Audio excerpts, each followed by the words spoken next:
December 1944, the Ardennes, a 29-year-old King Tiger commander stares into the morning fog, breath frosting the periscope glass. 150 millimeters of face-hardened steel across the glacis, sloped at 50 degrees. 180 millimeters on the turret front. For 6 months, every intelligence summary has told him the same thing. Nothing the Americans possess on the ground can kill him from 2,000 yards. He believes it. He has less than 3 minutes left to discover how wrong he is. And he will not be the first. This is the story of a weapon the Germans never knew was on the battlefield. A weapon that killed them at ranges they believed were safe. A weapon that appeared in no intelligence bulletin, in no tactical briefing, in no warning distributed to the panzer crews who rolled west through the snow. On the morning the Ardennes offensive began, the men who could have warned them were already in the ground. To understand how this was possible, we have to go back, 4 months back, to another foggy morning in another part of Europe where the war was being fought in a way the Americans were already losing. The morning fog has not yet lifted from the hedgerows when the first shells begin to fall. It is August the 7th, 1944. The place is a sunken lane east of the Norman village of Mortain. A Sherman tank from the 743rd Tank Battalion shudders to a halt behind a row of apple trees. The engine idles. The turret traverses slowly to the right. Through the gaps in the hedge, 300 yards to the east, the crew can see them. Panthers. 5, maybe 6, moving in column along the road from St. Barthélemy. The gunner finds the lead tank in his sight. The range card strapped to his thigh says 900 yards. He adjusts. He waits one breath. He squeezes the trigger. The 75mm shell leaves the barrel at 2,000 feet per second. It crosses the distance in just under 2 seconds. It strikes the Panther's frontal plate at a shallow angle. It bounces, a pale orange spark. A flash of bright metal where the round has scraped across the surface of the armor and skipped away into the dirt beyond. The Panther keeps moving. It does not slow down. It does not stop. The crew inside has felt nothing more than a dull ring, like a stone thrown against the hull of a ship. This is what American tank crews have been learning for 2 months. From Omaha Beach to St. Lo, from Carentan to the burning fields around the Falaise Pocket, they have been firing at German armor and watching their shells skip away like flat stones thrown across cold water. The Sherman commander screams a single word into the intercom. Back. The driver throws the transmission into reverse. The tank lurches. 33 tons of steel grinding backward through soft earth. The tracks throwing up clods of Norman dirt. The engine howling in a pitch that every man in the crew has learned to associate with the seconds before dying. Too slow. The Panther needs only one shot. Its long 75mm gun fires from 1,200 yards. The shell punches through the Sherman's frontal hull armor as if it were folded canvas. There is a sound that survivors of Sherman fires describe in different ways. Some say it is a crack, like a heavy door lampsing in a stone house. Others say it is more of a deep thud, followed by a hiss, followed by a roar as the ammunition begins to cook off inside the hull. The Sherman burns 5 men inside. 3 of them will perhaps live long enough to crawl out through the hatches before the fire reaches the ammunition racks. Perhaps. The word appears often in the after-action reports of that summer. Perhaps the crew escaped. Perhaps the loader was pulled free. Perhaps the driver was already dead before the fire started. Perhaps that specific Sherman, that specific crew. Their names are not known to history, but the pattern is. Across the Mortain front that morning, the same scene repeats itself in different fields and different lanes, dozens of times. In a single day, by nightfall, the Americans will have held their ground. The German counteroffensive, named Operation Lüttich, will fail. Not because American tanks have outfought German ones. They have not. American tanks have been outfought badly, consistently, and at nearly every range. The operation fails because American artillery and American air power and American numbers simply grind the attack to a halt. The weight of an industrial democracy pressing down on a tactical problem that its tank crews cannot solve alone. But the tank-to-tank arithmetic of that day is what reaches the desks of officers far behind the line.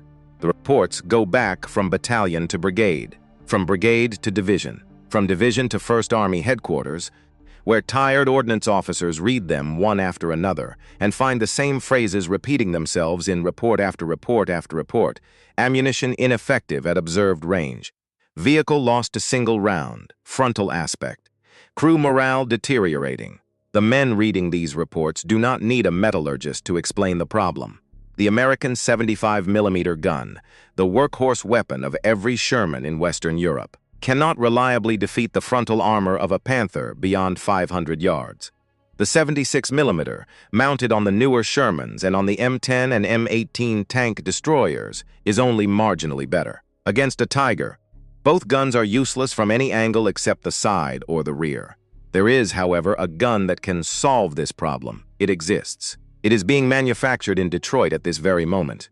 And it has not been allowed anywhere near a Sherman tank. To understand why, we have to go back almost 3 years.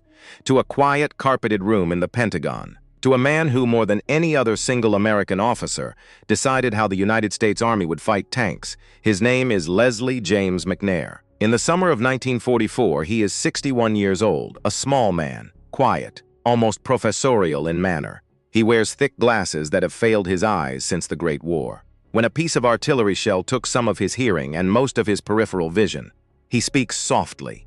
He writes clearly. He thinks in systems. He commands Army ground forces. Every infantry division, every tank destroyer battalion, every training program in the United States Army passes across his desk before it reaches the war.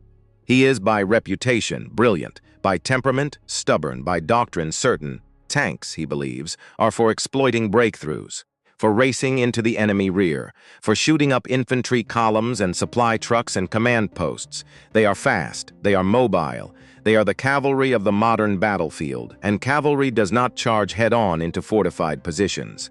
When enemy tanks appear in front of friendly armor, they are to be handled by a separate force. A force built for one purpose only, to find and to kill panzers. He calls these vehicles tank destroyers. They are fast. They are open-topped, giving the crew better visibility, and allowing the vehicle to carry a larger gun without exceeding its weight limit. They are lightly armored, because armor adds weight and weight kills speed, and speed is what keeps a tank destroyer alive. They are built to ambush, to fire 2 rounds and to vanish before the enemy can return fire.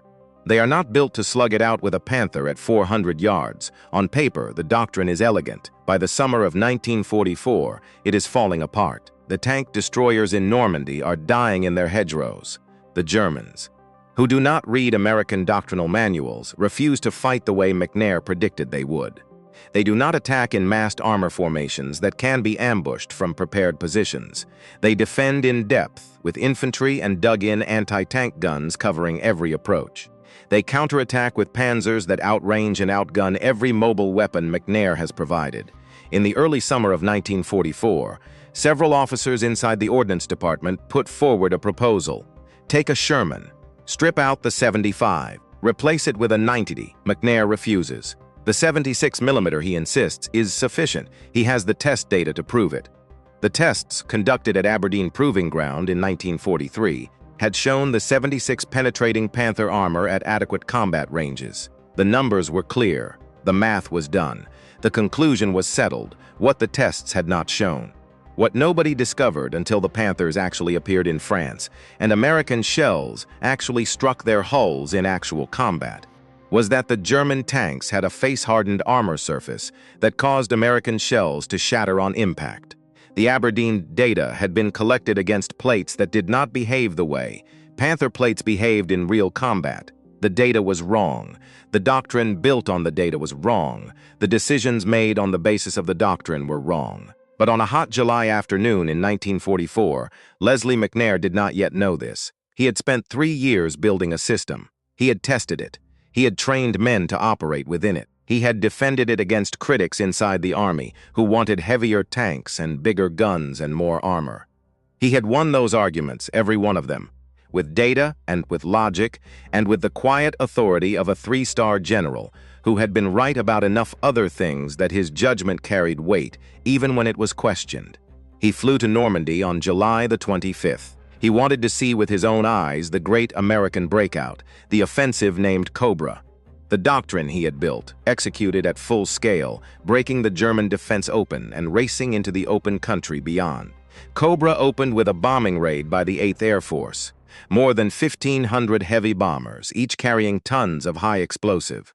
The target was a narrow strip of German front line near the village of La Chapelle-en-Jugger. The bombers came in waves. Some of them dropped their loads short. A BS-17 released its bombs 900 meters too early. Several other aircraft, following the leader, released theirs in the same location.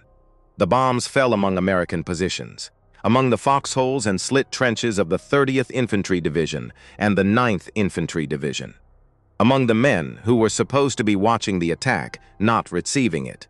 Among them, in an observation area near the front, Lieutenant General Leslie James McNair had taken cover in a slit trench. A bomb landed beside his trench. The crater, when American engineers reached it, was more than 3 meters deep. They identified him by the 3 silver stars on his collar, by his West Point class ring.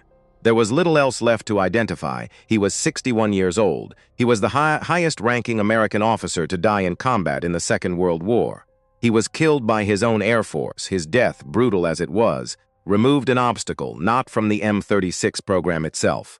That program belonged to the Tank Destroyer Command, under Major General Andrew Davis Bruce, and it had been moving forward on its own track.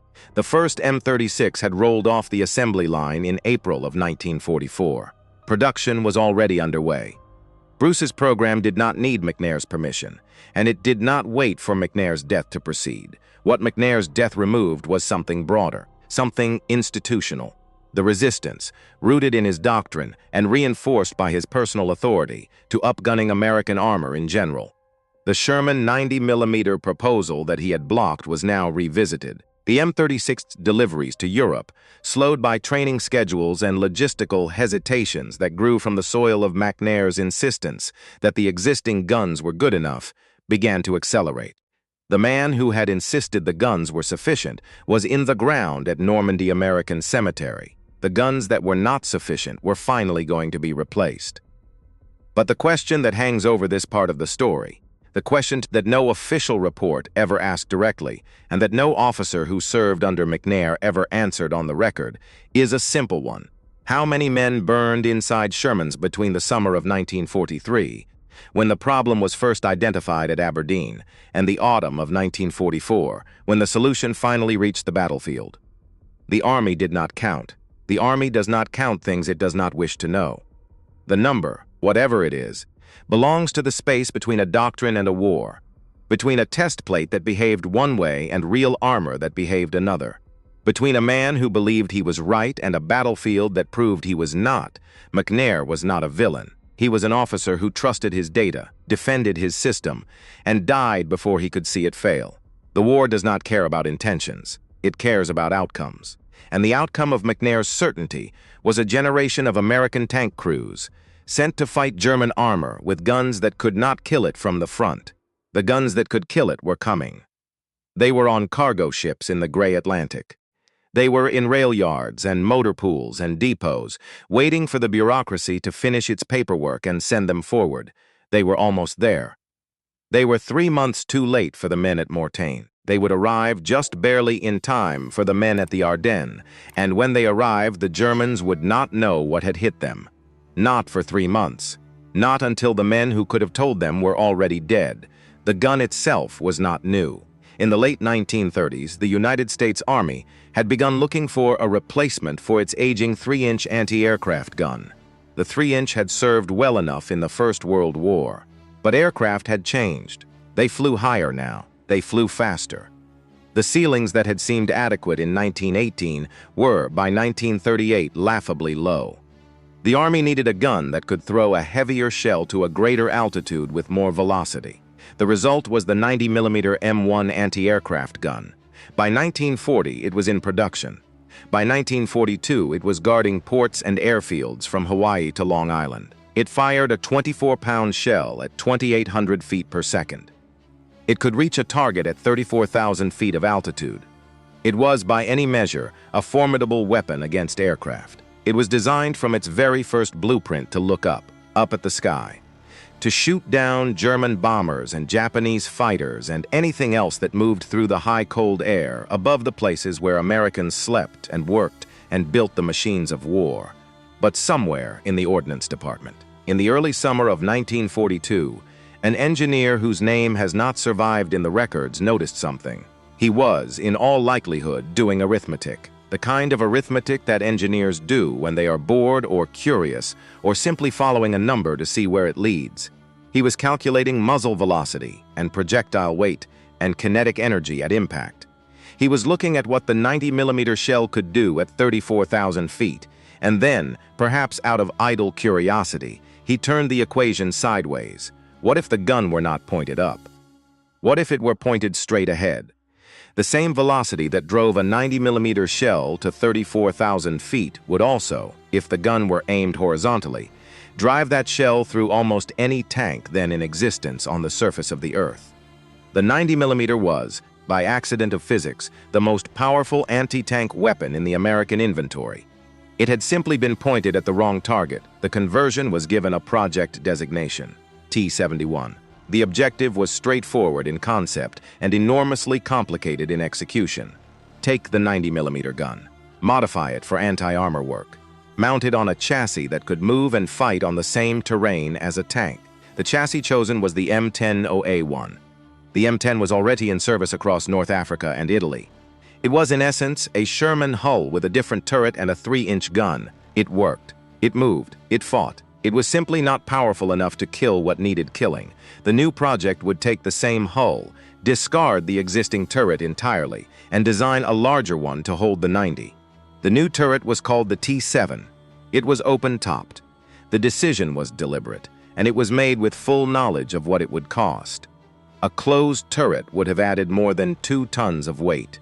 The chassis, already at the edge of its mechanical limits, could not absorb it. The suspension would fail. The transmission would overheat. The vehicle would break down on the roads it needed to travel and arrive at the battlefield too late to matter if it arrived at all. So the top stayed off.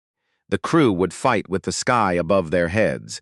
They would be exposed to artillery airbursts, to mortar fragments falling in from above, to grenades dropped from upper-story windows by enemy infantry in the towns they would have to pass through. Rain would fill the turret.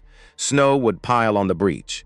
Shell casings would have nowhere to go but the floor, where they would roll underfoot and jam the turret traverse if no one cleared them fast enough. That was the price.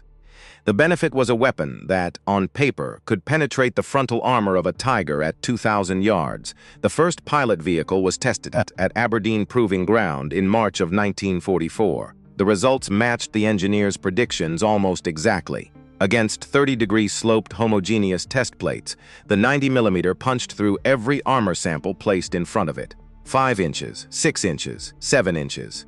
Each plate, in turn, was breached. Clean holes, bright metal, the kind of damage that makes ordnance engineers smile and write exclamation points in the margins of their test reports. Against the actual front of a King Tiger, at the actual ranges of the actual war, the truth would prove far more complicated. But that lesson was still months in the future, waiting in the snow of a place called the Ardennes. A man watching the test that day, an ordnance captain whose name has not been preserved, was overheard to say a single sentence: "This will end the Tigers." He was wrong about that in the literal sense.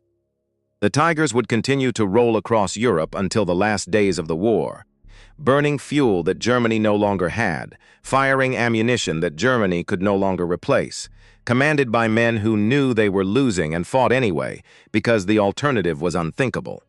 But the captain was right about something larger, something the Germans had not yet imagined, something that was at that moment beginning to take shape on an assembly line in Michigan. In April of 1944, the Fisher Body Division of General Motors, at the Grand Blanc Tank Arsenal in Michigan, began series production.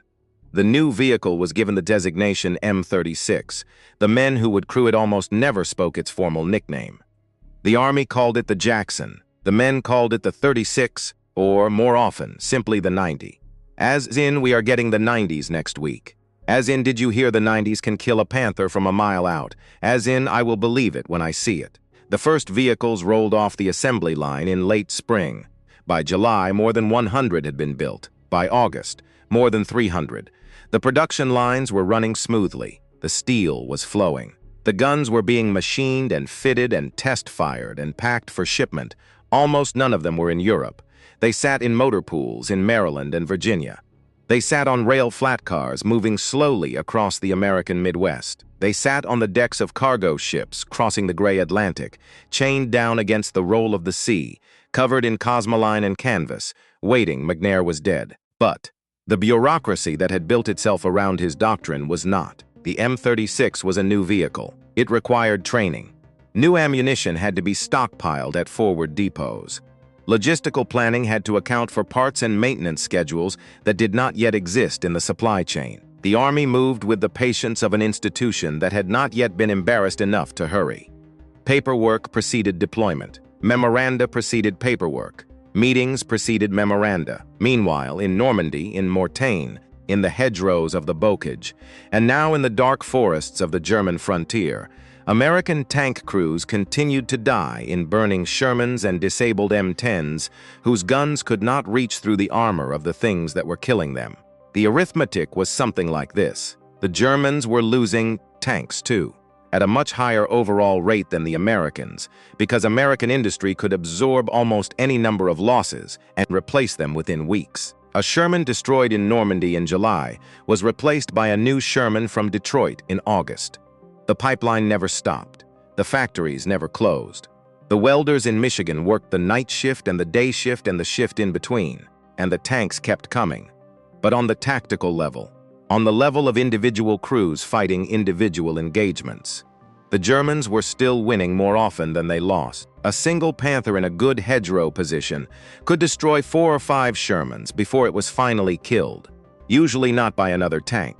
Usually by an artillery shell called in by a forward observer who had watched the Shermans burn and radioed back the coordinates, or by a flanking shot from a tank destroyer that had crept around the Panther's blind side, moving slowly through a drainage ditch or along a sunken lane, praying that the Panther's commander was looking the other way. That was the math of 1944. The math that kept the war moving forward at the cost of men who died in vehicles that could not protect them. The math that the Ordnance Department, with McNair in the ground at Normandy American Cemetery, was finally permitted to change. The first M36s reached the European theater in the last week of September 1944. They came off the cargo ships at Cherbourg and at Antwerp. They were loaded onto rail flat cars and sent forward by truck convoy through the shattered French countryside. They were distributed in small numbers to existing tank destroyer battalions. The 776th in Italy, the 702nd, the 654th, the 703rd, the 814th, the 644th, numbered units. Names that meant nothing to anyone outside the men who served inside them. The memoranda that accompanied those deliveries, issued from 1st Army Ordnance in the early weeks of October, all carried a variation of the same instruction. Engage enemy heavy armor at maximum effective range. Do not let the Germans understand what they are facing. In simpler words, the Germans do not yet know what is coming. Keep it that way. But why would the Germans not know? The M36 was not invisible. It was a 30-ton tracked vehicle with a gun barrel projecting from a turret that could be seen from the air and from the ground and from any hilltop within several miles. How could an army as experienced and as professionally staffed as the Wehrmacht fail to notice that a new weapon had appeared on the battlefield? To understand that, you have to understand how German intelligence worked and how it failed.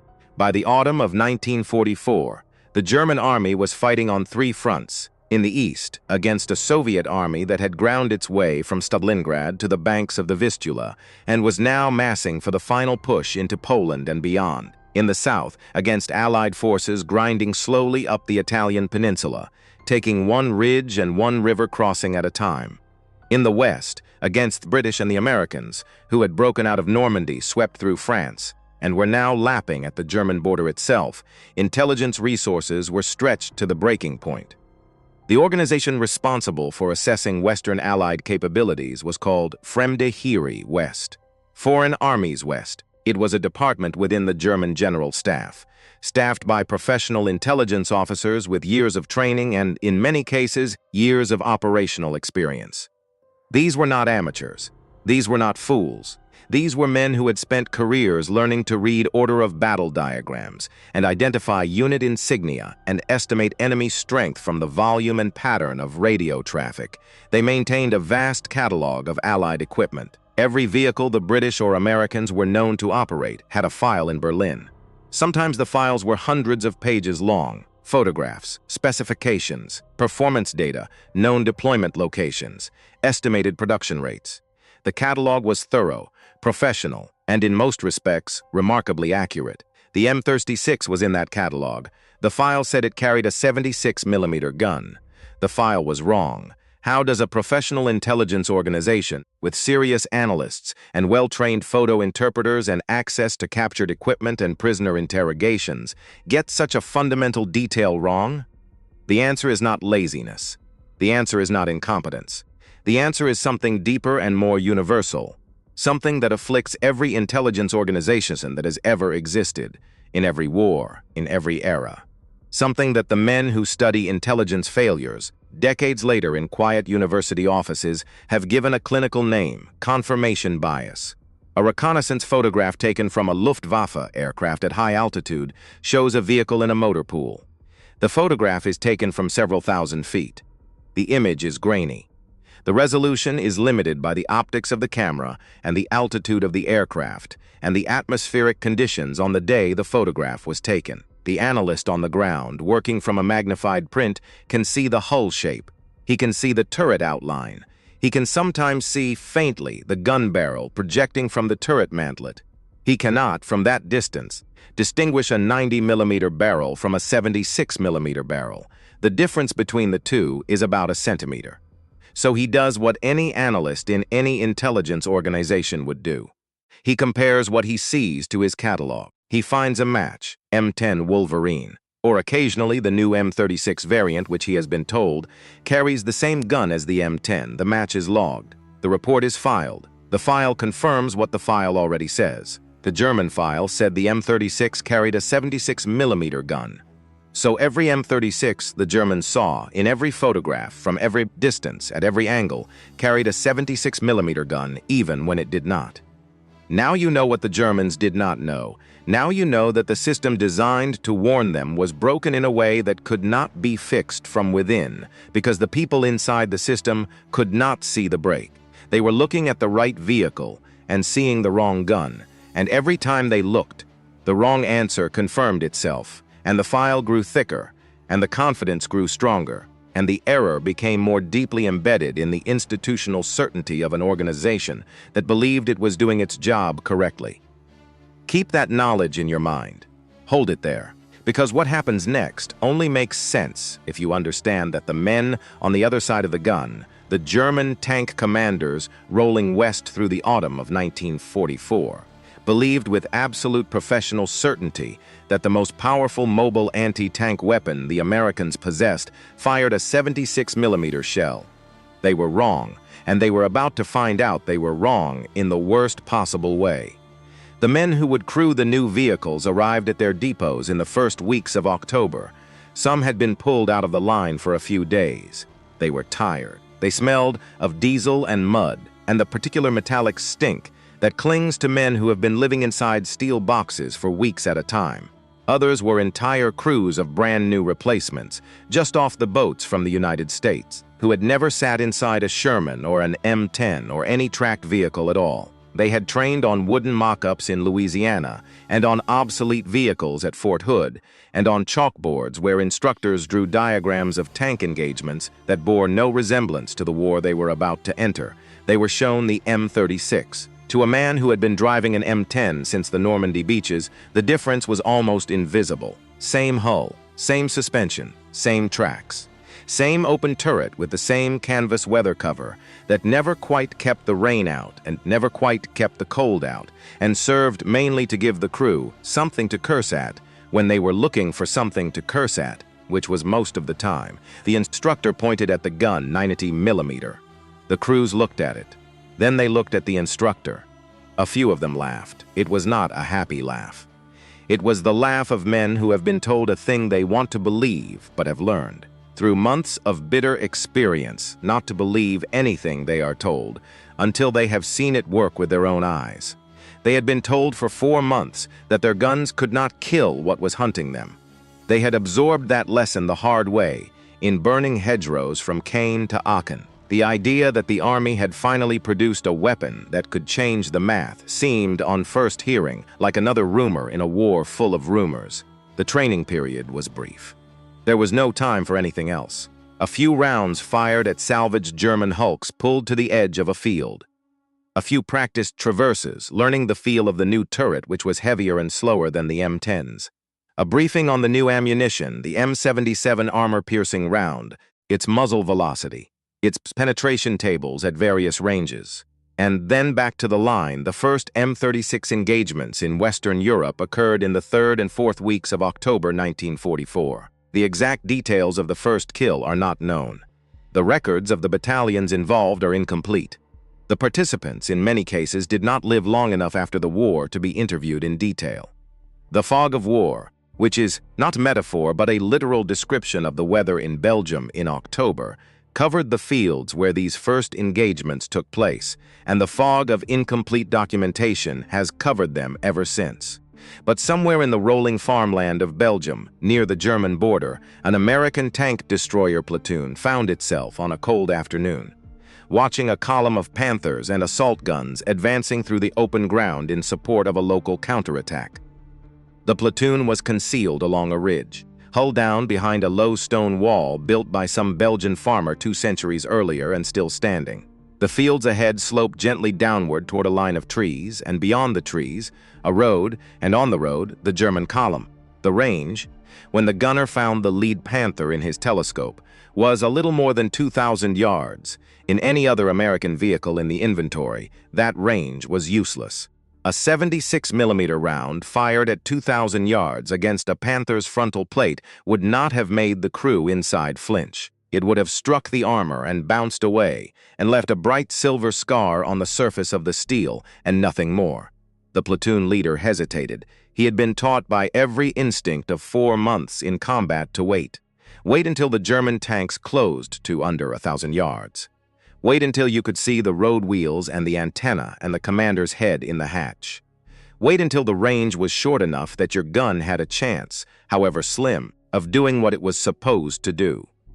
He had been taught that anything longer was a waste of ammunition and a waste of the position you had spent hours crawling into. He had been taught that you only revealed your location when you had a reasonable chance of killing your target. Because once you fired, the muzzle flash and the dust and the sound would tell the Germans where you were.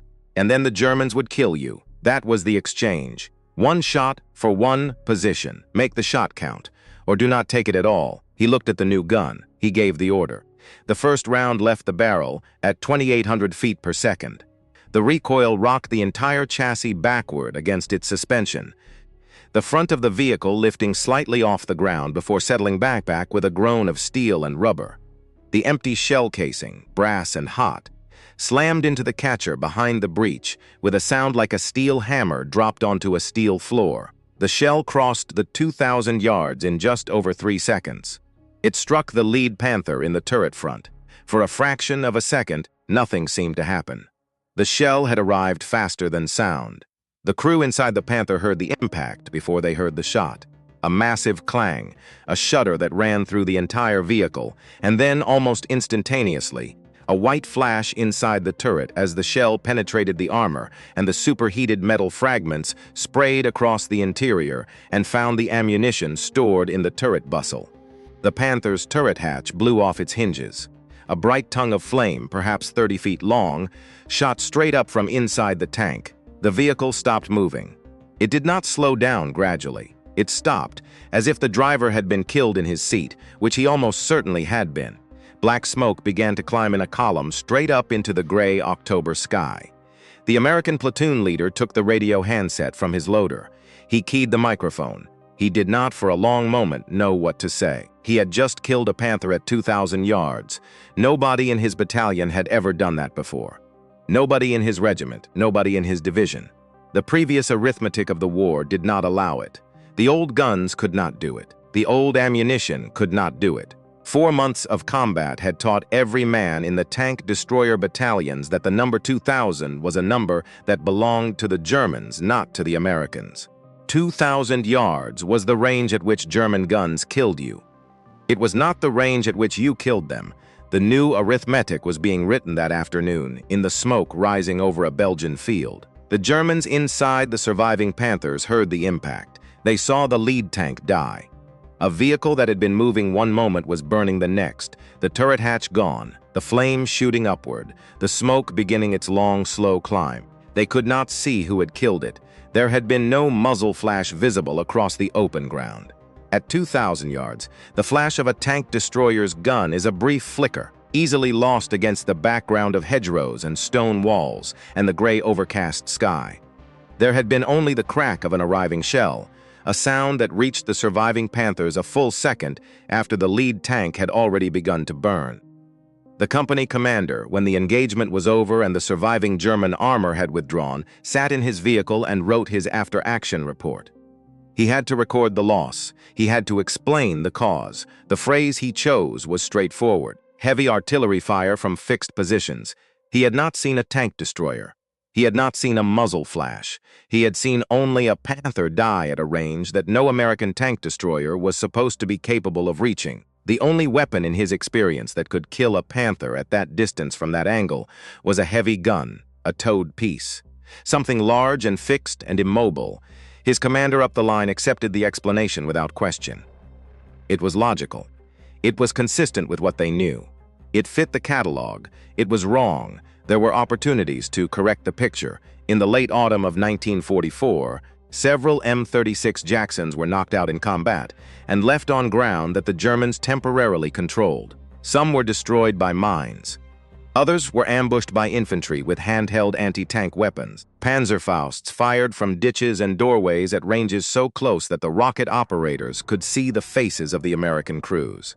A few were abandoned by their crews after mechanical breakdowns, when no recovery vehicle could reach them before the Germans advanced over the position. The Germans examined these wrecks. Engineer teams from the Waffenamt, the German Army's weapons procurement office, went forward to the hulks. They measured, they photographed, they documented, they unscrewed gun barrels and slid calipers across the bores. They opened ammunition lockers and lifted out 24-pound shells stenciled clearly in white paint with the figure 90. They knew, in the field, what they were looking at. An engineer, kneeling beside a wrecked M36 somewhere in the autumn mud of the German frontier, holding a shell casing in his hands, reading the markings, would have understood immediately. This was not a 76. This was a 90. This was a weapon that the catalog said did not exist on this vehicle, but here it was, heavy in his hands, the stencil clear, the bore measurement unambiguous. The information he gathered should have reached Berlin within days. It did not. By November of 1944, Berlin was a city under almost continuous bombardment. The Royal Air Force at night, the Americans by day. Government ministries had relocated to scattered bunkers and dispersed offices across the surrounding countryside. The Waffenamt was in the process of evacuating part of its operations to facilities in Thuringia, far from the bomb plots, far from the fires, far from the collapsing infrastructure of a capital cities that was slowly being pounded into rubble. Reports moved slowly, paperwork piled up in transit.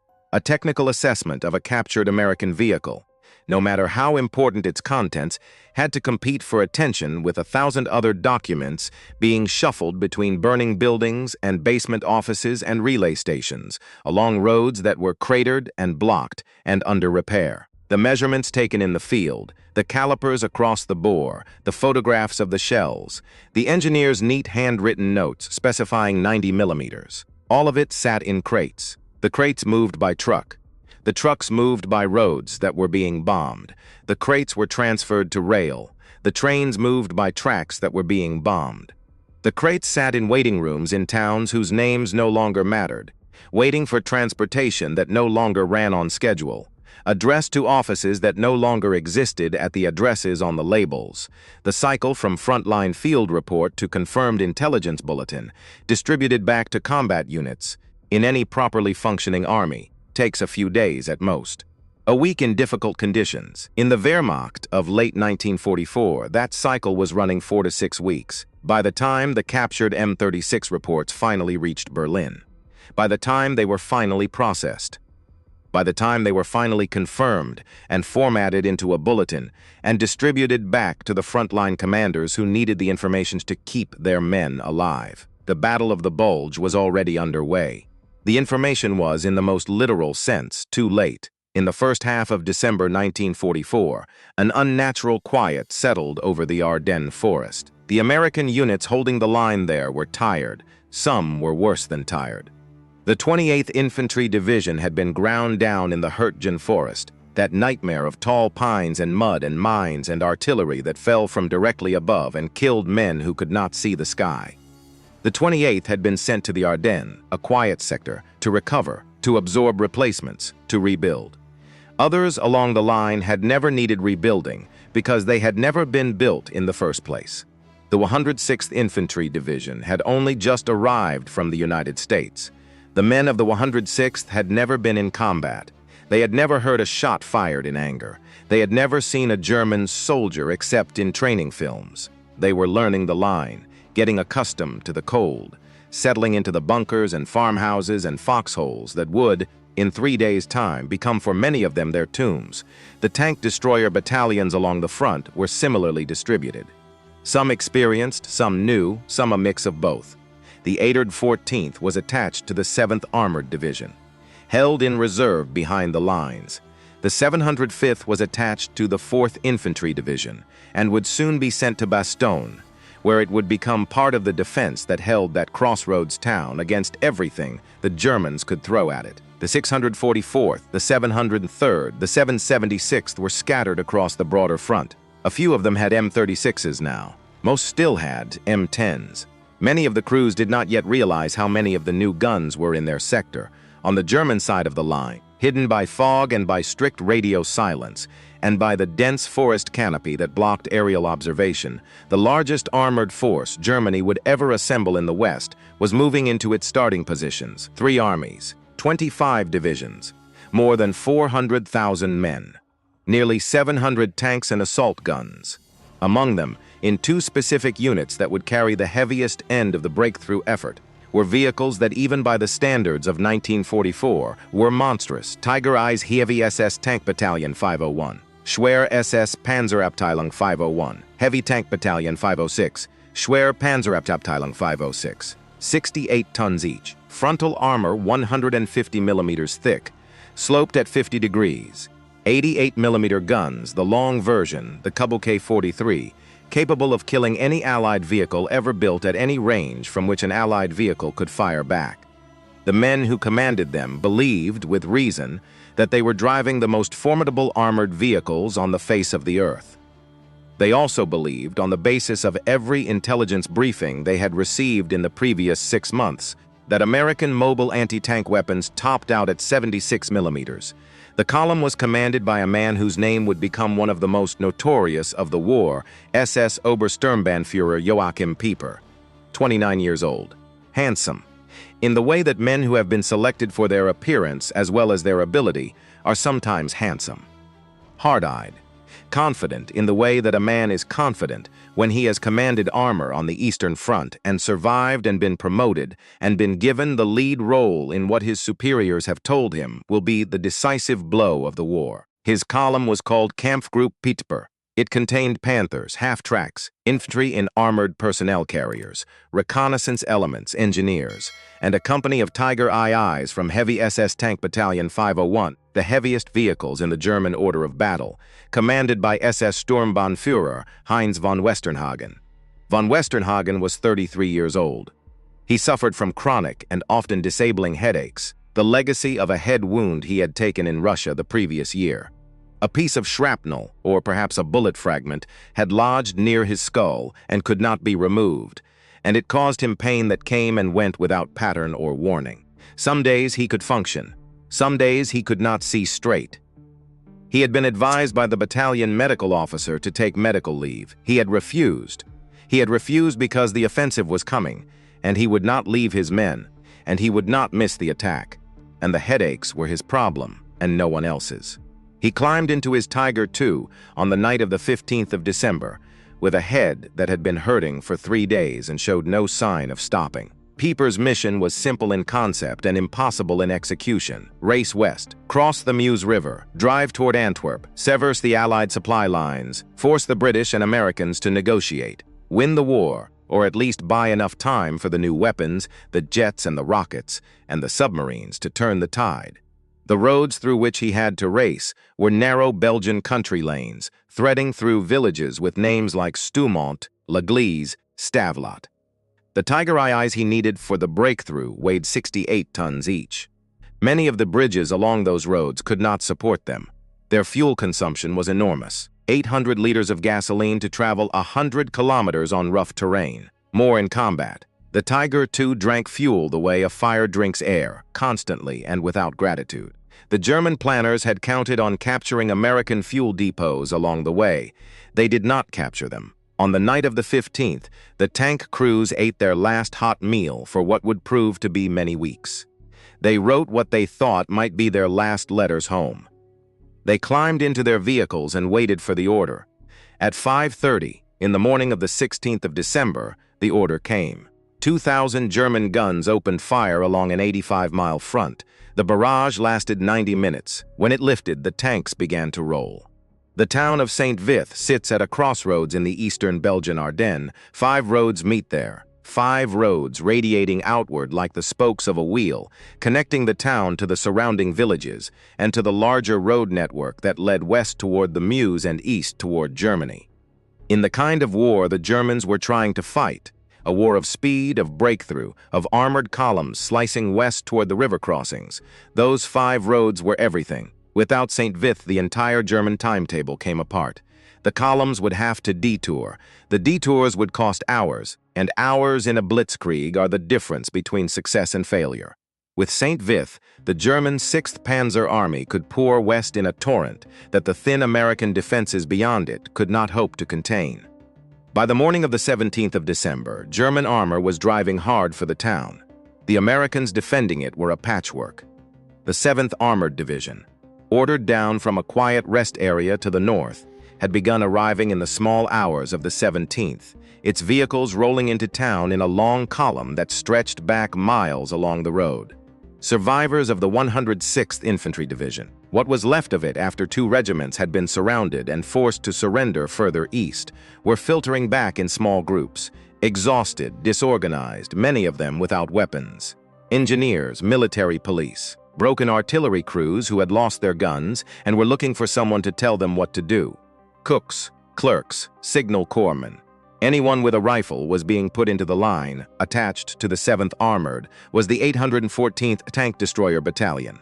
Some of its vehicles were M10s, the old workhorses, reliable and familiar, and carrying the 3-inch gun that could kill a Panzer de Fève at reasonable range, and could not kill a Panther from the front at any range. Some were the new M36s. The crews of the M36s, men who in many cases had received their new vehicle only 6 or 8 weeks earlier, found themselves on the morning of the 18th of December looking through their telescopes at a kind of target they had never previously been in a position to engage.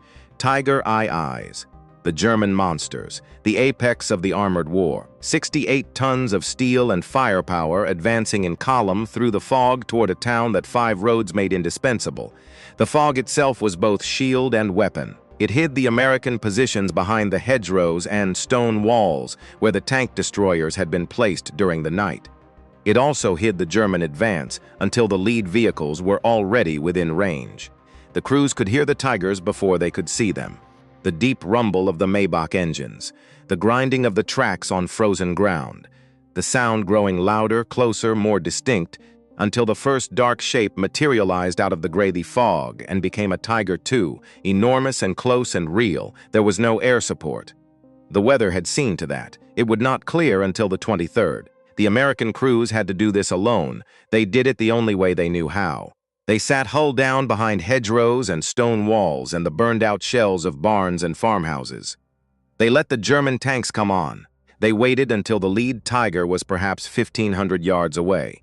Sometimes less, sometimes much less, close enough to see the muzzle of the 88, close enough to count out the road wheels, close enough to know that if the Tiger saw them first, they would die. Then they fired, A 90mm round at 1,500 yards against a Tiger II's frontal armor could not penetrate. The numbers were absolute. The frontal glacis of the Tiger II presented an effective armor thickness of approximately 233 millimeters to a horizontally fired shell. The M77 armor-piercing round at 1,500 yards could penetrate roughly 100 millimeters. The math was not close. It was not a matter of a lucky shot or a favorable angle.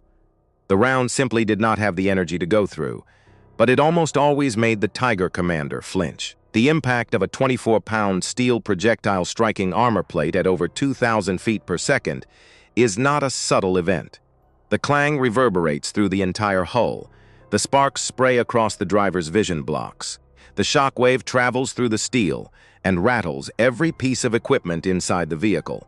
The crew does not know, in the fraction of a second after impact, whether the round has penetrated or not. They know only that something very large and very fast has just hit them, and that whoever fired it is still out there, and that the next round might come from a different angle, or at a closer range, or at a spot where the armor is thinner. The Tiger column stopped.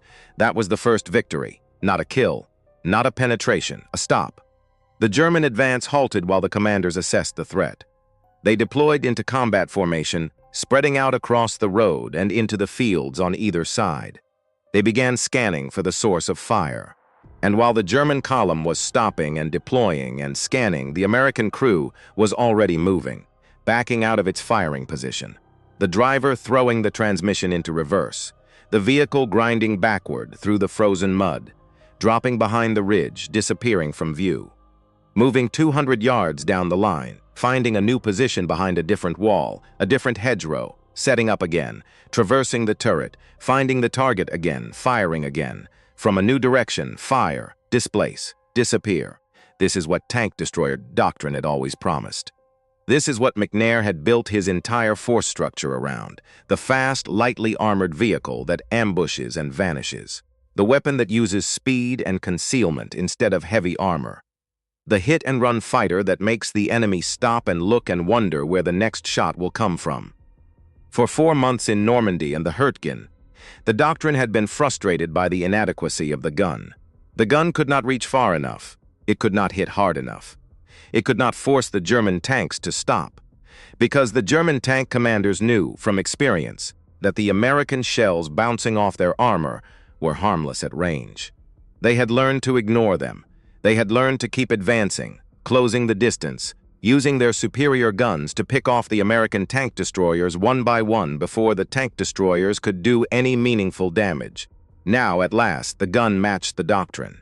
And the men using it, the men who had survived 4 months of learning how to fight in vehicles that could not win, had the tactical sense, the calm hands, the patient triggers to make the Doctrine work. They knew when to fire. They knew when to move.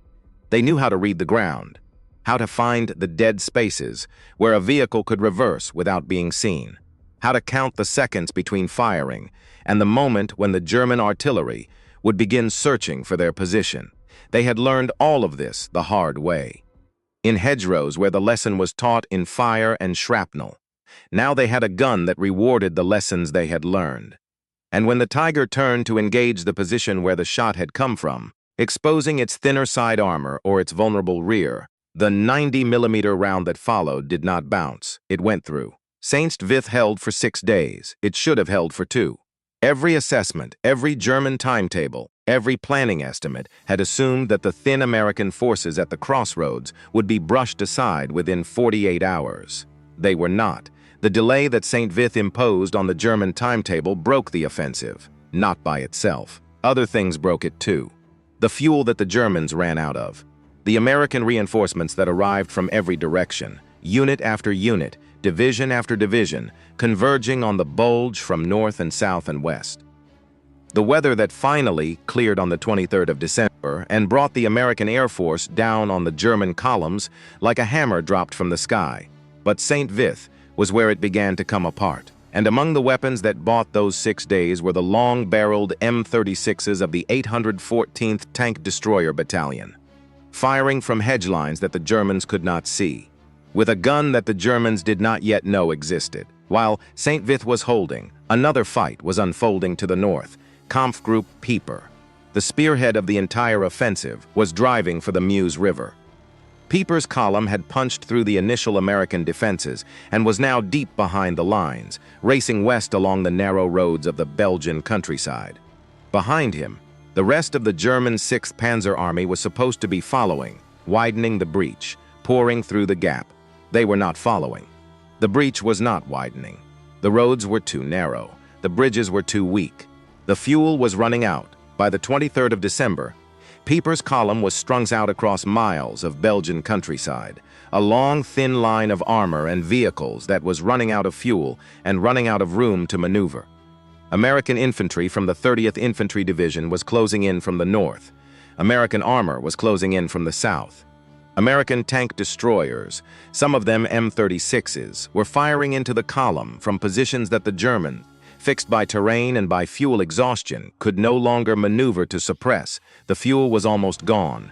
In the village of La Glaise, Pieper concentrated what was left of his combat power: the surviving Panthers, the surviving half-tracks, the surviving Tiger IIs from Heavy SS Tank Battalion 501, the vehicles that von Westernhagen had brought forward through the fog and the narrow roads and the crumbling bridges of the Ardennes on the 24th of December. With the weather finally clearing, American P-47 Thunderbolts came down on the village in waves, rockets, 500-pound bombs.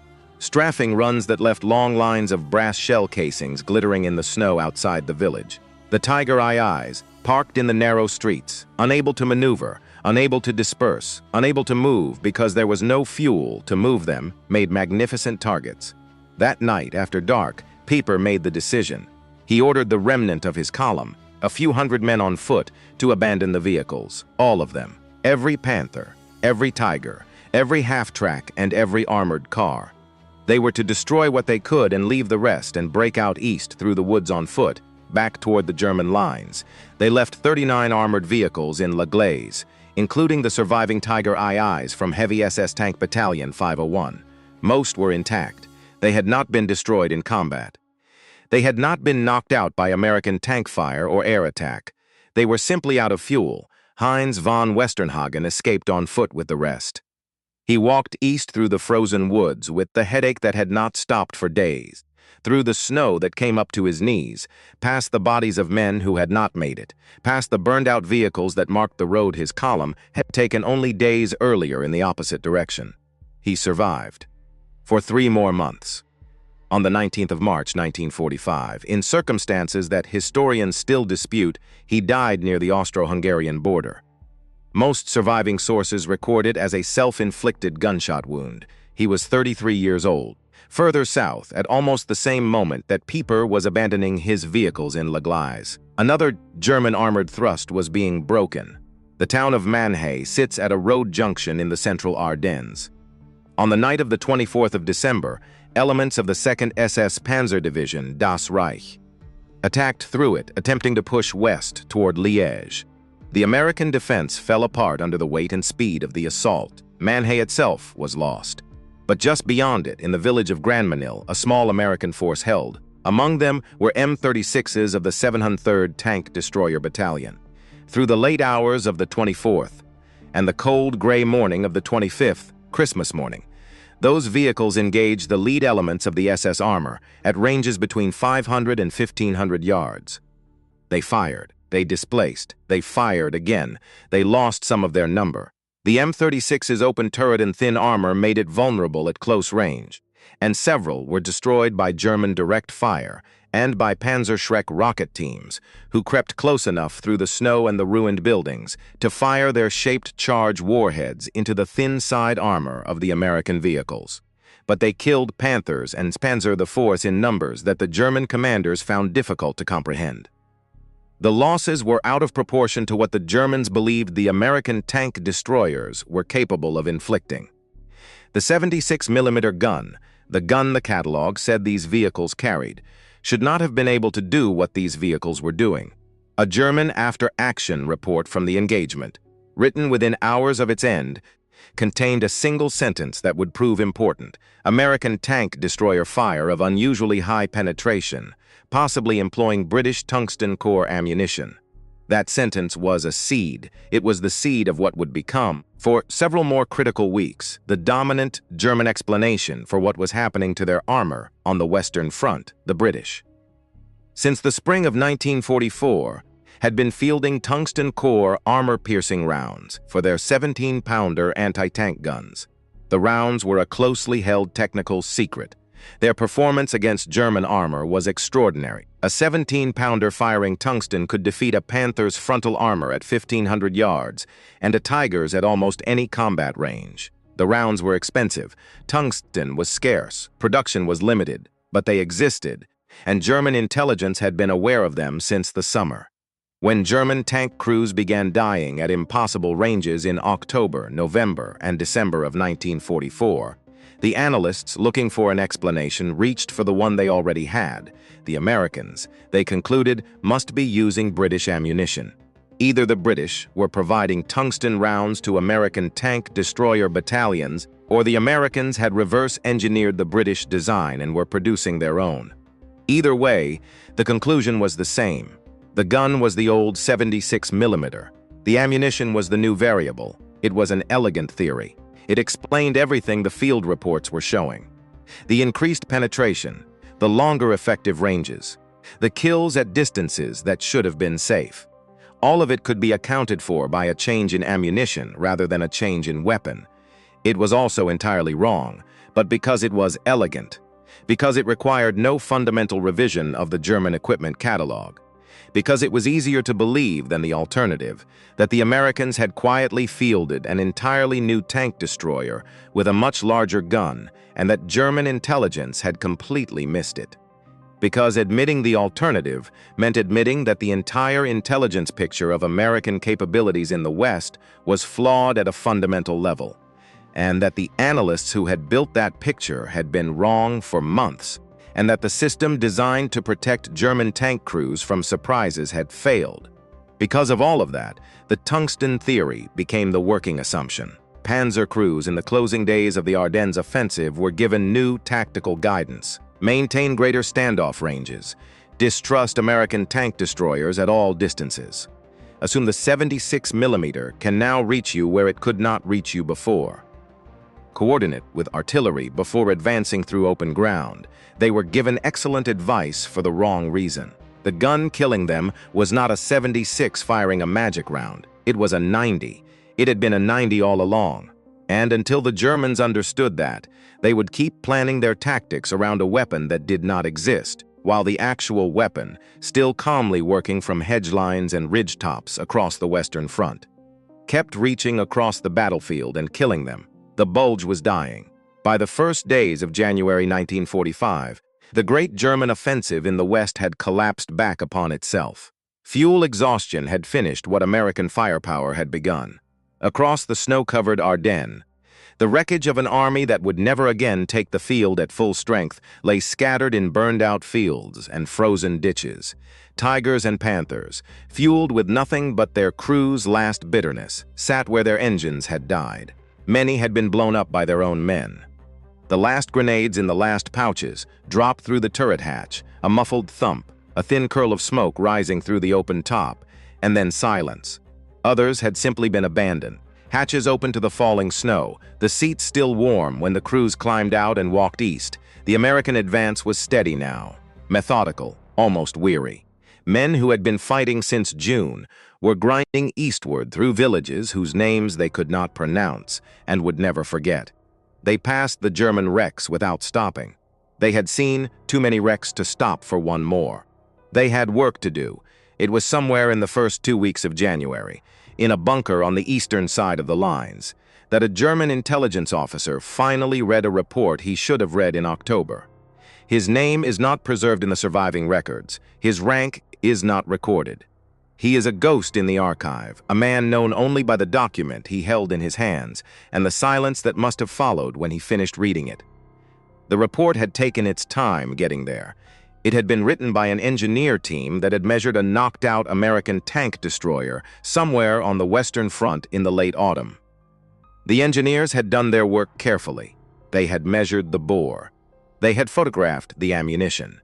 They had recorded their findings in the precise, meticulous language that German military engineers used when they wanted to be certain that no one could misunderstand what they had found.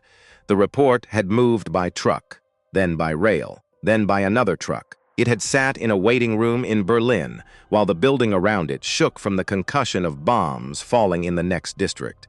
It had been forwarded to an office that had moved. It had been forwarded again to the new address. It had arrived at the new address after the office had moved a second time. It had been lost. It had been found. It had been forwarded again. By the time it reached the front, its data was 4 months old. But the data, when it was finally read, was unambiguous. The American M36 tank destroyer carried a 90mm gun, not a 76, not a 76 firing British tungsten ammunition, a 90. A new bulletin went out from the German 6th Panzer Army to its subordinate units in the first weeks of January 1945. It was distributed across the surviving panzer formations, to whatever command posts were still functioning, to whatever units still had enough vehicles to warrant receiving tactical guidance. The wording, in dry military German, conveyed a single piece of information, effective immediately. All American tank destroyers were to be presumed to carry 90mm guns. Engagement ranges were to be adjusted. Frontal exposure to American mobile anti-tank fire was to be avoided beyond 2,000 meters. Coordination with artillery was to be improved before armored advances through open terrain. The bulletin reached the front in the 2nd and 3rd weeks of January. By that point, the German Panzer Arm in the West had already lost most of its remaining offensive striking power. The Tigers and Panthers it had taken 3 years to design and build and train crews for and fuel with gasoline that Germany could no longer produce in adequate quantities were either burning in the Ardennes or fleeing east toward the Rhine. The fuel depots they had counted on capturing were still in American hands. The factories that had built them were being bombed around the clock. The training schools that had produced their crews were graduating boys who had never driven a tracked vehicle before arriving at the front. The information about the American gun, when it finally arrived, was tactically valuable to perhaps a few hundred surviving tank crews who still had vehicles and fuel and ammunition and orders to fight. It was, in every other sense, 3 months late. There is a kind of silence that settles over a man when he reads news he should have had a long time ago.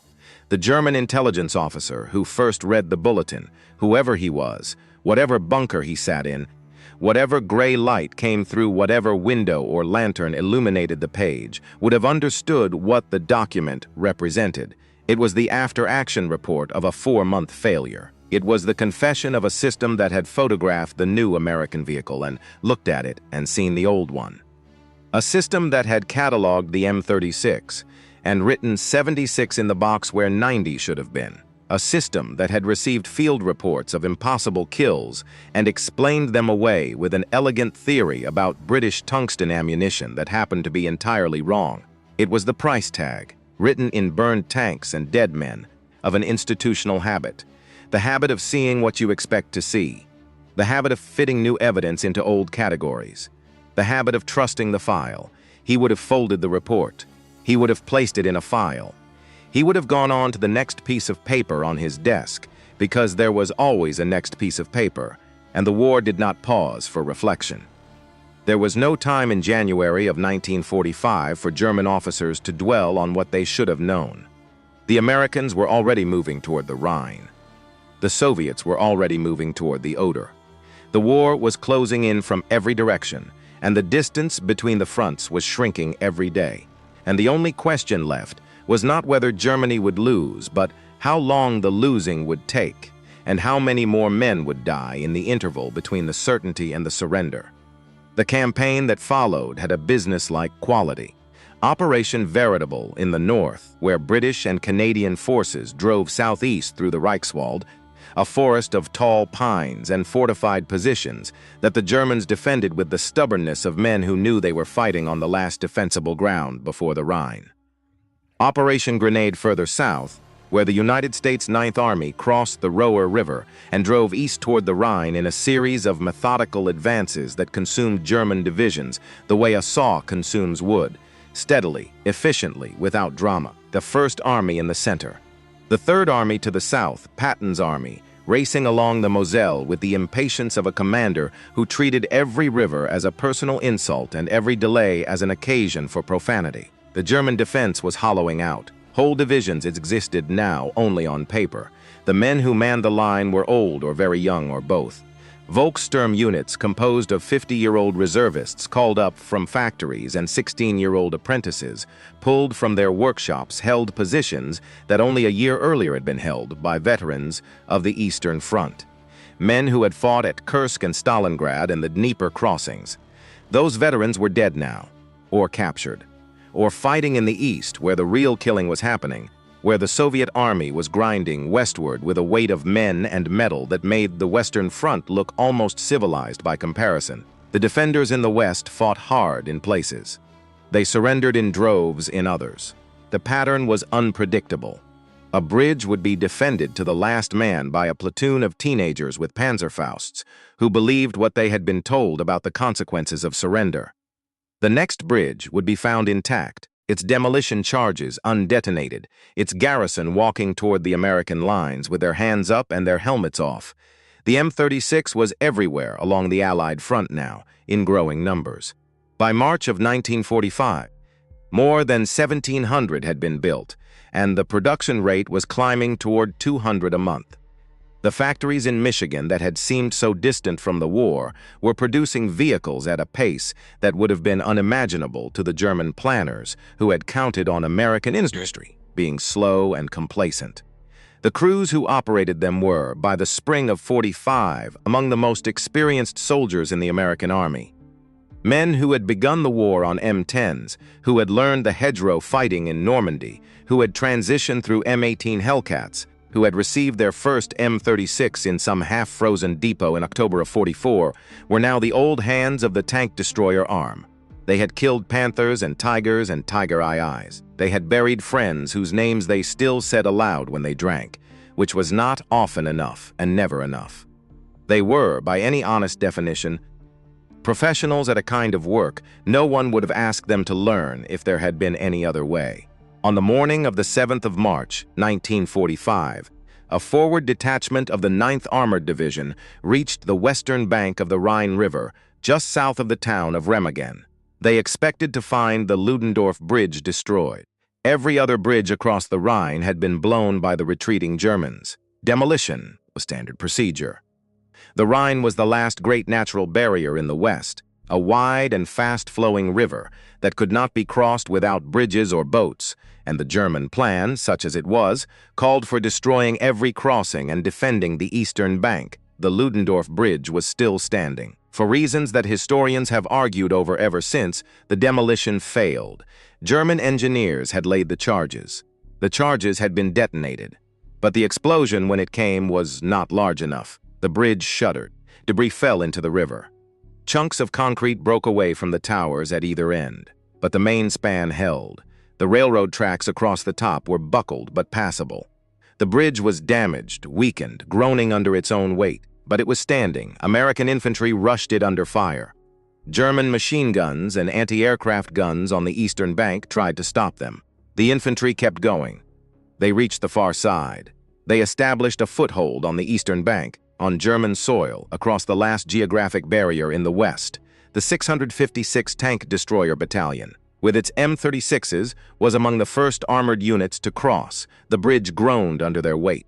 The wooden planks that engineers had laid across the damaged railway ties shifted and cracked under each set of tracks.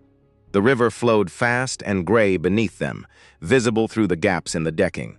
The crews held their breath as they rolled across, knowing the bridge could collapse beneath them at any moment, knowing also that the structural engineers had said it would hold, probably, and that probably was the best anyone could offer, and that what mattered now was to get the long guns onto the eastern bank before the Germans could organize a counterattack, strong enough to push the infantry back into the river. They crossed. The bridge held. The M36s fanned out on the eastern bank, taking up positions along the roads leading east, their guns covering the approaches that a German counterattack would have to use. The bridge collapsed 10 days later. On the 17th of March, the accumulated damage from the initial demolition attempt, and from a German artillery, and from the V-2 rockets the Germans had fired at it, and from the sheer weight of the traffic that had crossed it, thousands of vehicles in 10 days finally exceeded what the structure could bear. It fell into the Rhine.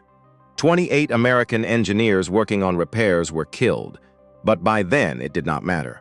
By then there were pontoon bridges and treadway bridges and ferry crossings up and down the river.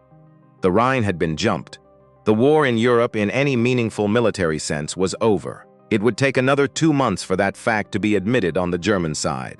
And the M36, after 5.5 months at the front, was no longer secret in any sense. It was, by March of 1945, simply a weapon, one weapon among many. Doing work that needed doing in a war that was winding down toward its inevitable end. This is where the story should end. The hidden gun reveals itself. The enemy adjusts. The war moves on. The credits roll. But there are two things that need to be said before the story ends, because they change the meaning of everything that came before. The first is about the gun. In the years after the war, when American ordnance officers compiled the technical data from Aberdeen Proving Ground and matched it against the after-action reports from every theater of operations in Europe, a clearer picture emerged of what the 90mm could and could not do. The standard armor-piercing round, the M77, fired from the 90mm M3 gun, was an excellent weapon by the standards of 1944. Against 30-degree sloped armor, it could penetrate roughly 120 millimeters at 500 yards. At 1,000 yards, about 108 millimeters.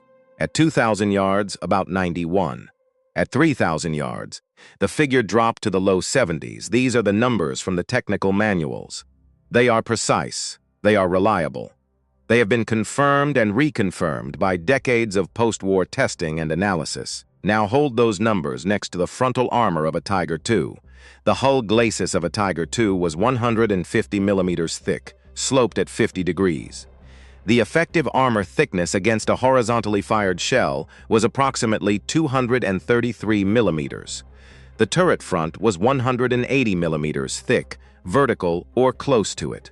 A 90mm M77 round fired at 2,000 yards could not penetrate any frontal aspect of a Tiger II. It could not do it at 2,000 yards. It could not do it at 1,500 yards. It could not do it at 1,000 yards. It could not do it at 500 yards. The numbers were not close. The margin was not narrow. The round simply did not have the kinetic energy to defeat that much steel at that angle at any range at which a tank engagement was likely to take place. It could not do it at 3,000 yards either. At 3,000 yards, the M77 could barely scratch the side of the turret. The newer round, the tungsten-cored HVAP, the T30E16, was significantly more powerful. It could, under ideal conditions, penetrate Tiger II frontal armor, but only at ranges under approximately 500 yards, and only at favorable angles, and only if the gunner placed the shot precisely on the flat portion of the turret face, avoiding the mantlet and the rounded edges where the shell would glance away. 500 yards against a Tiger II that was firing back with an 88mm gun that could kill you at 2,000. The popular image of the M36 calmly reaching across 3,000 yards of open ground and punching neat holes through the front of a King Tiger is, in plain terms, a myth. It is a good myth. It is the kind of myth that wars produce because wars need heroes, and heroes need impossible deeds and the truth, which is always smaller and dirtier and more complicated than the legend, does not make for a satisfying story. The real kill zone of the M36 against heavy German armor was much smaller than the myth suggests. It was the band between 800 and 1,500 yards. It usually required a shot at the side or rear of the German tank, where the armor was thinner and the angles were favorable. It required patience. It required the discipline to wait for the right moment, the right angle, the right gap in the German formation. It required the nerve to sit in an open-topped vehicle with thin armor while 68 tons of Tiger II rolled toward you, knowing that the Tiger could kill you at any range, and you could not kill the Tiger from the front at any range, and waiting until it turned. The M36 was effective. It was effective enough to change the war, but its effectiveness lay not in any single miraculous shot at an impossible range. It lay in something less cinematic and more lethal. It lay in the M36's ability to threaten German armor at ranges where, before the M36 arrived, German armor had been completely safe. It lay in the M36's ability to force German commanders to maneuver, to expose their flanks, to slow down, to hesitate, to second-guess every advance across every piece of open ground.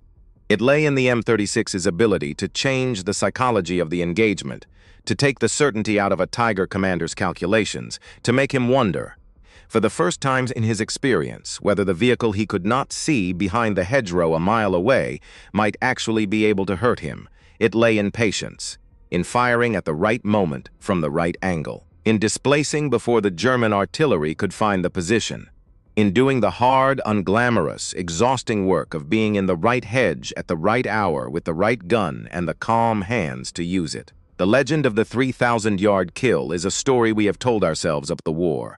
The actual war, the war as it was fought, was quieter than that. It was fought at closer ranges, against tougher angles, in worse weather, by men who almost never wrote memoirs, and who did not, when interviewed years later by historians at Fort Benning and Fort Knox, claim impossible shots they had not actually made. They told the truth, mostly. The truth was enough. The second thing that needs to be said is harder. In 1946, the Army's Armored School at Fort Knox began compiling lessons learned from the war. They interviewed surviving crews from the tank destroyer battalions. They reviewed thousands of after-action reports. They cross-referenced kill claims against captured German records. They tried, with the time and resources they had, to understand what had worked and what had not, what the men had needed and what they had been given, what had saved lives and what had cost them. One of their findings, recorded in a series of reports, including the European Theater of Operations General Board Report Number 60, was unexpected. Many tank destroyer crewmen who had used both the M18 Hellcat and the M36 Jackson preferred the M18. The M18 was faster, 55 miles per hour on a good road, twice the speed of the M36. It was smaller, lower to the ground, harder to see in a hedgerow, harder to hit when it was moving.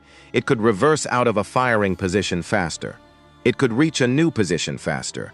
It could outrun almost anything on the battlefield, including most German tanks, which meant that if an engagement went wrong, if the ambush failed, if the German column turned out to be larger than expected, the M18 could simply leave. The M18 carried only a 76mm gun, less powerful than the M36's 90 by a considerable margin. Unable to penetrate Panther frontal armor at most combat ranges, essentially useless against a Tiger from the front, but adequate. Adequate against the great majority of German targets, the Panzer IVs and the assault guns and the armored cars and the half-tracks that made up the bulk of what German armored formations actually consisted of by the autumn of 1944. Adequate against the side and rear armor of Panthers and Tigers at the ranges where most tank destroyer engagements actually took place, which were not the 2,000-yard engagements of legend, but the 600-yard ambushes of reality. The M36 had the bigger gun, the M18 had the legs. And in the kind of war the men were actually fighting, a war of ambush and displacement and brief violent flashes of contact followed by long stretches of moving and hiding and waiting, the legs mattered more than the gun. This is not what the post-war mythology says. The post-war mythology, the version of the war that has been retold 1,000 times in books and documentaries, and at the bars where old men used to drink before the old men stopped coming, says that bigger guns won the war, that the M36 was a triumph, that the men who crewed it were grateful for it, that every increment of muzzle velocity and every millimeter of penetration brought the soldiers one step closer to home. The actual men who used the actual machines often said something more complicated.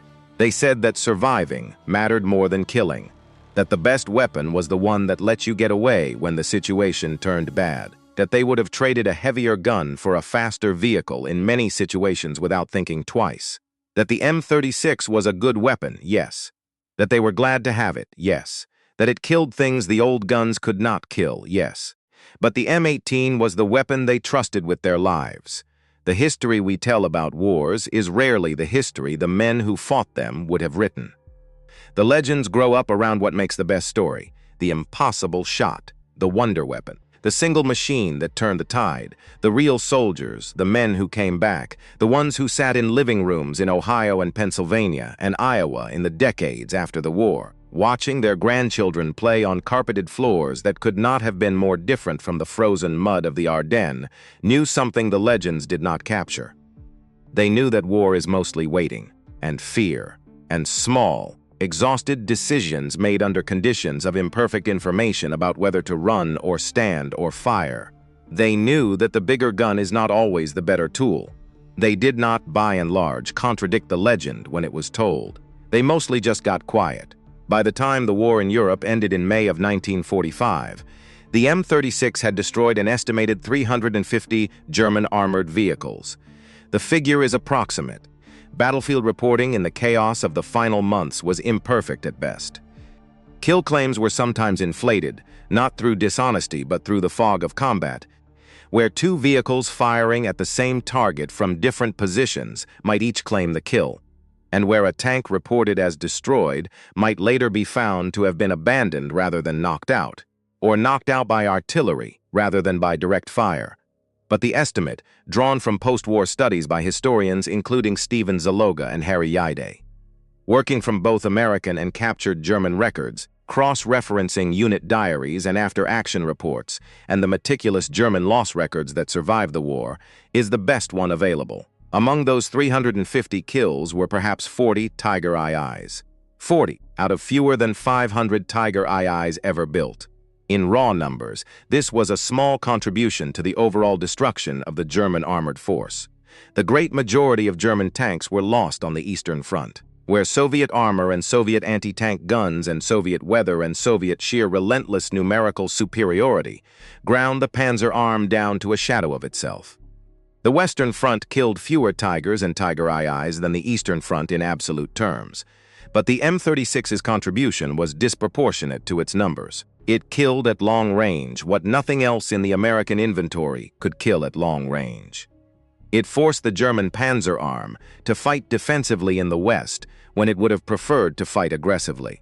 It denied the Tiger II the psychological dominance the Tiger II had been designed to project, and it did all of this for almost 3 months, without the German army knowing it existed.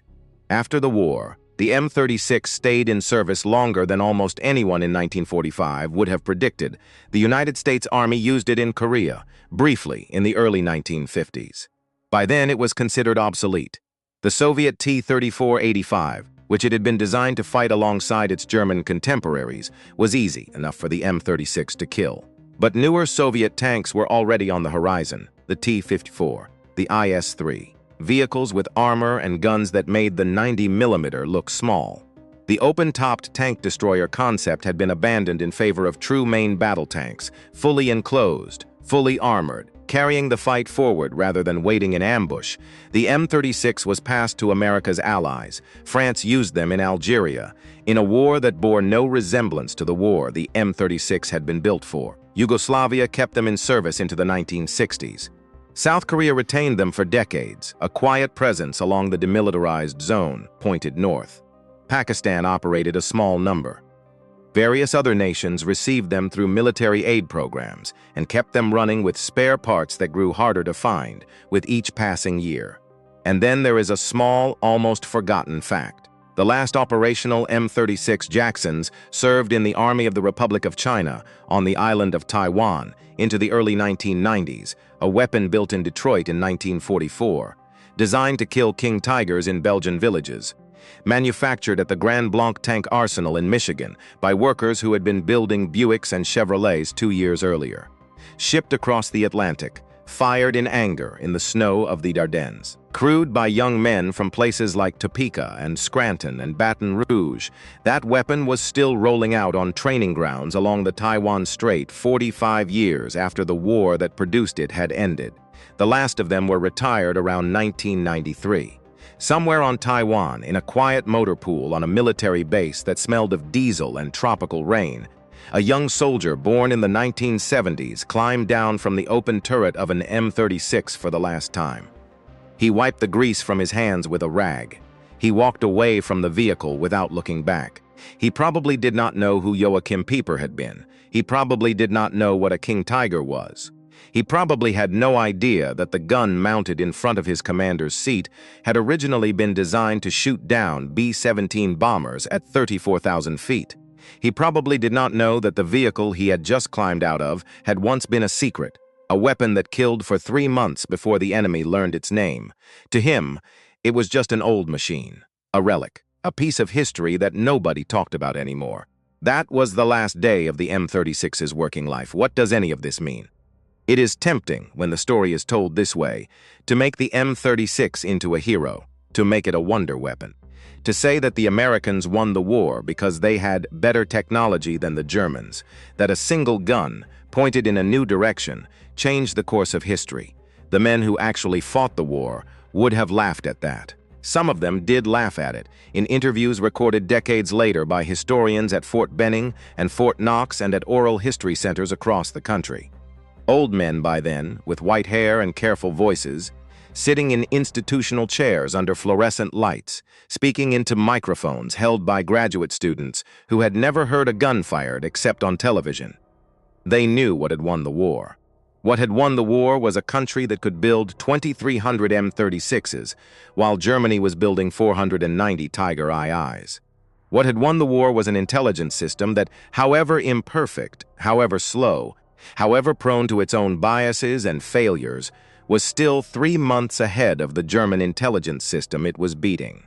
What had won the war was an industrial base that could absorb the loss of 1,000 Shermans and replace them in weeks, while Germany mourned every Panther as irreplaceable.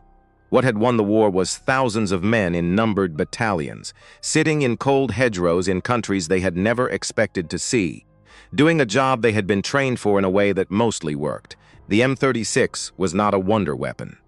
There were no wonder weapons. The Germans had wonder weapons. Jet aircraft that arrived too late and in too few numbers and without enough fuel to fly them. Ballistic missiles that killed civilians in London and Antwerp, but could not hit a military target with any reliability.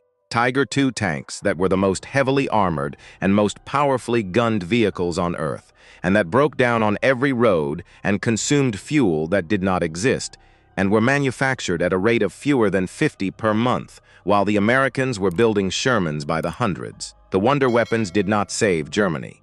They did not even slow the end. What saved the Allies was the opposite of wonder. It was patience. It was arithmetic. It was the willingness of factories in Detroit and Michigan and Indiana to keep stamping steel and machining gun barrels and assembling vehicles, month after month after month, without drama, without glory, without anyone writing songs about the night shift at the Grand Blanc tank arsenal. It was the willingness of young men from Iowa and Texas and Pennsylvania to keep climbing into open-topped turrets on cold mornings and aiming guns at enemies they had been told they could not beat. They beat them, not with a single magic shot at 3,000 yards, not with a single weapon kept secret long enough to shift the balance, not with genius or luck or divine intervention, with all of it together. The industry and the intelligence and the patience, and the willingness to wait in a hedge in Belgium in December, and to do the work when the moment came that the work required. The gun that was built to look up at the sky was pointed back at the earth. The men who fired it mostly went home. And the rest, as they say, is history.